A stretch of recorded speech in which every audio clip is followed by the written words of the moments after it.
I call the Honourable Minister, Chester Burrow. Thank you, Mr Speaker. This bill is part of a step change in the way we do social welfare in this country. No longer will we just give people a handout and then leave them to fend for themselves as the previous government did. Instead, this government wants welfare to be an active and focused system, a system which supports people towards making better choices, a system which lifts them out of dependency rather than trapping them in it. New Zealand is one of the most comprehensive welfare systems in the world, but in spite of the good intentions of its architects, it no longer works in the way that they thought it would. All too often it traps people on a low income into a life of poverty, and right now around 330,000 working age people receive benefits. That's about 12% of our entire working age population. Times have been difficult lately, but even back in 2007, following years of good economic times, we still had 270,000 beneficiaries, and that is as good as it got. Welfare costs the New Zealand taxpayer $8 billion a year. The lifetime costs are much, much higher, and New Zealand can't afford to have 1 in 8 working age people on a benefit, or over 220,000 children growing up in benefit-dependent homes. Not to mention the accompanying social costs: poverty, crime, illness, child abuse and neglect, underachievement, poor health and lost opportunities. And that's why National campaigned on making some big changes to the way we think about welfare. It's one of the reasons why New Zealanders returned a John Key-led government with one of the largest single-party results in recent history. The changes in this bill will help people get off welfare and into work.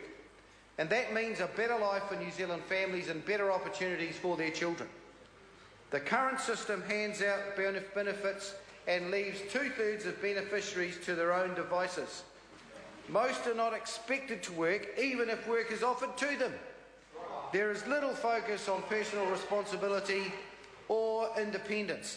Our system, founded in the 1930s, is based on an old-fashioned assumption about who can and can't earn a living, especially when it comes to sole parents, widows and single women. I was pleased to hear the previous speaker, the Deputy Leader of the Labour Party, say, if you can work, you should work. He agrees with us. He agrees with us, because that is exactly the point of this legislation. You must be work ready, you must be able to present yourself for work, and if there is a job that you can do for some of the time, you should go and do it. Well, welcome to National Party philosophy, Grant Robertson. Society has changed and attitudes are different, and given that speech, they're certainly different on that side of the house. This government will not accept a system that writes off tens of thousands of New Zealanders like this.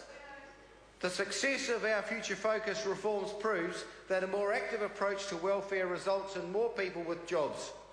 Year one of Future Focus resulted in 13,000 people going off the DPB and into work, and that's a 16% increase. This bill builds on those successes. It places a much stronger focus on work for sole parents with school-aged children, and it also values the capacity of widows and single women to work.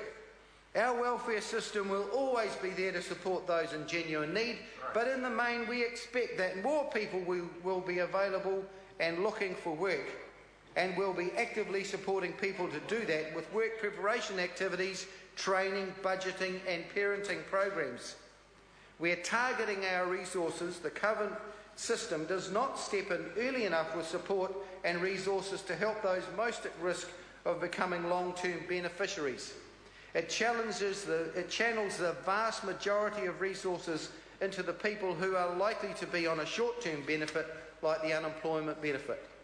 Not anymore. Employment and training services and support will be more flexible, with an investment approach that focuses more resources up front where the returns are the greatest.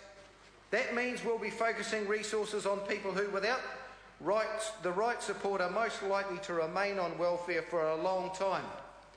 We're helping young people because we care enough to intervene in their lives and give them a hand exactly when they need it. to place a budget mentor alongside of them, teaching them how to spend their money and how to direct the funds that come their way. That is why this bill targets the young people on a collision course with long life welfare dependence. It's vital that we intervene early and help young people at risk. Young people who join the welfare system are more likely to remain there as they move on into adulthood the younger they start on welfare. That is going to change. The changes in the bill will give young people at risk a hands-on support they need to move from school into work or to further training. Mr Speaker, this government's determined to deliver a brighter future for all New Zealanders, and we're so pleased that the leader of the Labour Party agrees with us in achieving that brighter future for all New Zealanders. That means helping those who are in need.